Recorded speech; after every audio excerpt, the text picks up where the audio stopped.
लोग geography start करेंगे जिसमें भारत का सामान्य परिचय देखेंगे। भारत का सामान्य परिचय, ठीक है, भारत के सामान्य परिचय देखेंगे, ठीक है, जिसमें हम देखेंगे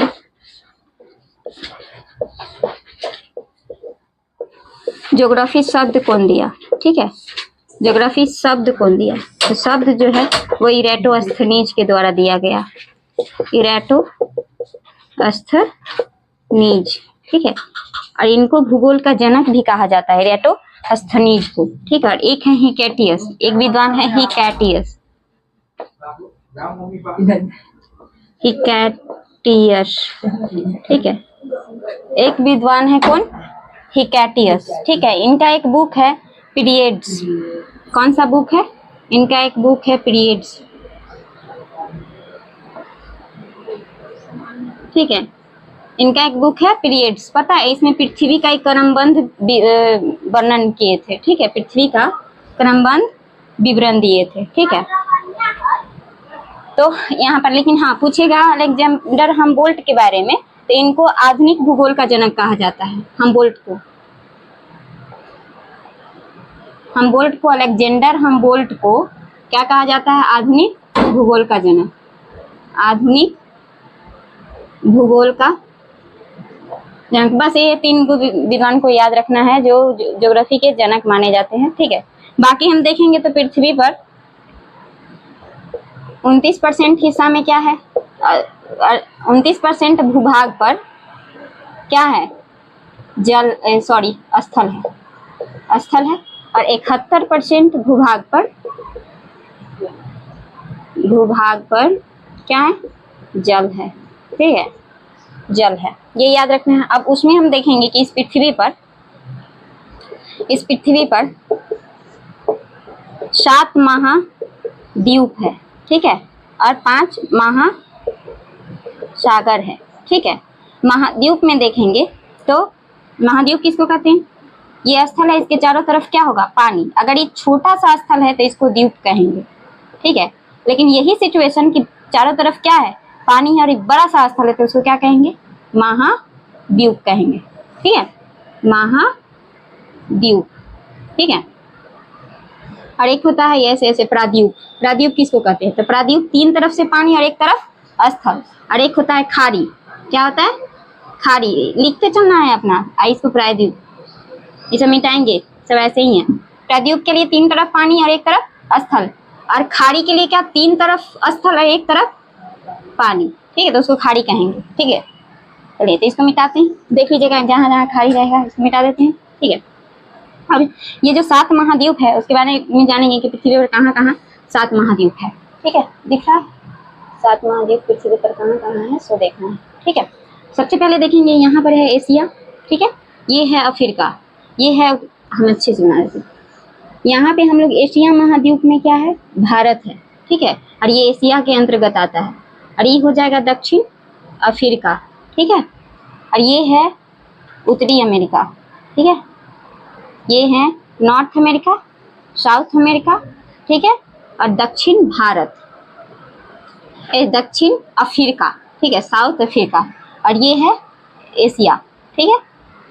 पहला नंबर पर सबसे बड़ा, अगर क्षेत्रफल की दृष्टि से महाद्वीप को देखेंगे तो क्षेत्रफल की दृष्टि से एशिया सबसे बड़ा क्या है, महाद्वीप है। दूसरा दक्षिण अफ्रीका है, तीसरा उत्तरी अमेरिका है, और चौथा जो है दक्षिण अमेरिका है, और एक है यहाँ पर देख लीजिए अंटार्कटिका, क्या है, अंटार्कटिका, ठीक है, अंटार्कटिका, और ये महाद्वीप भी है और महासागर भी है, महाद्वीप भी है और महासागर है, क्योंकि ये पूरा बर्फ से ढका हुआ है। क्यों बर्फ से ढका हुआ है तो देखेंगे। अच्छा, अंटार्कटिका हो गया, और ये हो जाएगा 6ठे नंबर पर यूरोप, ठीक है, और 7वां है ऑस्ट्रेलिया,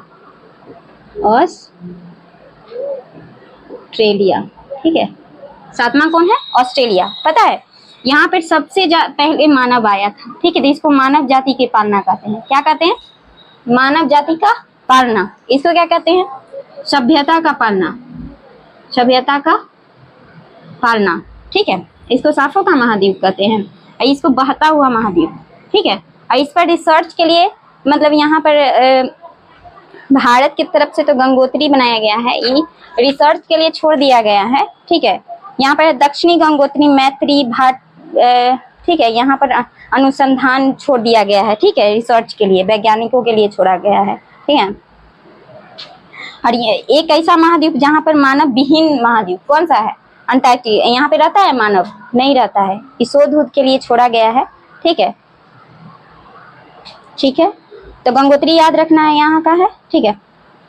उसके बाद हम देखेंगे, तो ये महाद्वीप याद हो गया, एशिया, अफ्रीका, उत्तरी अमेरिका, दक्षिणी अमेरिका, अटलांटिक, और ये यूरोप और ऑस्ट्रेलिया। सातवां सबसे छोटा महाद्वीप कौन? ऑस्ट्रेलिया। सबसे बड़ा महाद्वीप एशिया, और उसी में क्या है? भारत है। हम लोग किस महाद्वीप के अंतर्गत आते हैं?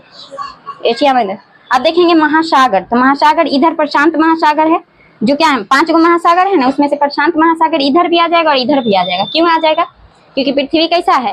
गोल है। जैसे ही इसको ऐसे करके गोल करेंगे तो एक पास आ जाएगा ना, दोनों क्या आ जाएगा? ऐसे गोल करेंगे एक पास आ जाएगा, मतलब ये दोनों है क्या?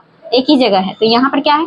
प्रशांत महासागर। जो पूछेगा कि महासागर में सबसे गहरा और सबसे बड़ा महासागर कौन है, तो प्रशांत महासागर है। अब व्यापार वाला मार्ग याद है, सबसे ज्यादा व्यापार हुआ था, तो सबसे ज्यादा व्यापार इसी मार्ग से होता है।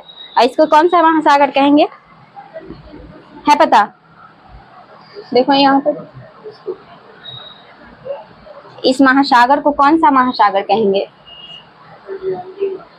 अटलांटिक है, अटलांटिक महासागर। कौन सा है? अटलांटिक, अटलांटिक, ठीक है। तो अटलांटिक महासागर से ही सबसे ज्यादा व्यापार होता है।